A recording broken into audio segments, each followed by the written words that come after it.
তাআলা আমাদের জন্য বছরে দুটো আনন্দের দিন গিফট করেছে। একটা হলো ঈদুল ফিতর আর একটা হলো ঈদুল আজহা। আমরা সারা বছর এই দুটো ঈদের জন্যই অপেক্ষা করি, তাই না? আসসালামু আলাইকুম। হ্যালো এভরিওয়ান, আপনারা সবাই কেমন আছেন? আমি আশা করছি আপনারা সবাই ভালো আছেন, আর আমিও আল্লাহর রহমতে আর আপনাদের দোয়ায় অনেক ভালো আছি, আলহামদুলিল্লাহ।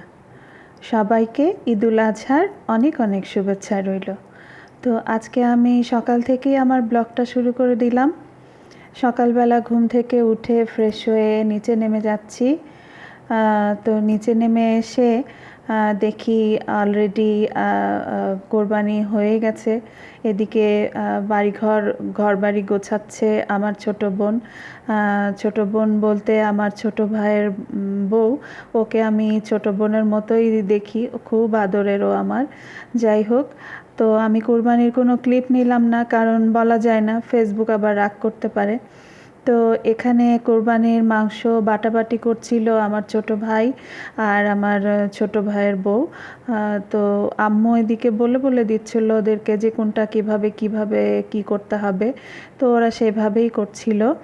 তো আর আমি আর এই যে আমার ভাইয়ের বাবুটা পিচ্চি, আমরা এই যে দুজন বসে বসে দেখছি দর্শকের মতো।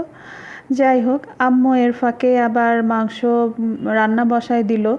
যেহেতু আমরা সবাই দুপুরবেলা কুরবানির মাংস দিয়েই ভাত খাবো, এই জন্য আম্মু এই ফাঁকে মাংসটা বসায় দিছে। তো আমার আম্মুর হাতের গরুর মাংস রান্না অনেক মজা হয়। আমার নিজের মা বলে বলছি না, আমার মায়ের হাতের গরুর মাংস রান্না আসলেও অনেক টেস্টি হয়, একদম স্পেশাল। যাই হোক, আম্মু এদিকে রান্না বসায় দিছে, কিন্তু আমি ভিডিও করতে পারি নাই। তার কারণ হচ্ছে আমি ওইখানে বসে বসে ওই কুরবানির মাংস বাটাবাটি করা দেখছিলাম, আর এদিকে আম্মু মাংস বসায় দিছে, আমি একটুও টের পাই নাই। যাই হোক, আমার কাছে মনে হয় কুরবানির মাংস যেভাবেই রান্না করেন না কেন, আসলেও কিন্তু মানে এমনিতেই অনেক মজা হয়, তাই না? সবাই কমেন্টে জানাবেন। জানি না আল্লাহর কি বরকত, কি রহমত এই মাংসতে থাকে।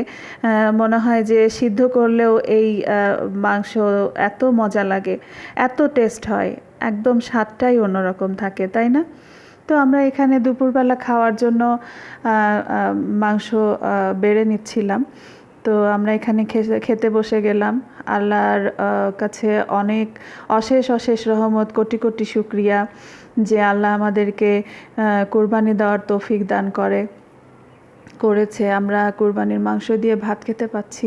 সবাই মিলে একসাথে দুপুরবেলা কোরবানির মাংস দিয়ে ভাত খেতে বসে গেলাম, আলহামদুলিল্লাহ। তো এখানে খাওয়া শেষে তো একটু দই খেতেই হয়, যেহেতু ঈদ, তাই একটু দই খেয়ে নিলাম। তো এইদিকে দেখেন, আমাদের খাওয়াও শেষ, সব কাজও শেষ, আর এদিকে আল্লাহর রহমতের বৃষ্টি শুরু হয়ে গেল। এক পশলা বৃষ্টি ঝমঝমায়ে দেখেন কোথায় থেকে পড়তে শুরু হইলো, একদম দুনিয়াটা ঠান্ডা করে দিয়ে পরিষ্কার ঝকঝকে করে দিয়ে গেল। আপনারা সবাই অনেক ভালো থাকবেন, আমার জন্য দোয়া করবেন। আল্লাহ হাফেজ।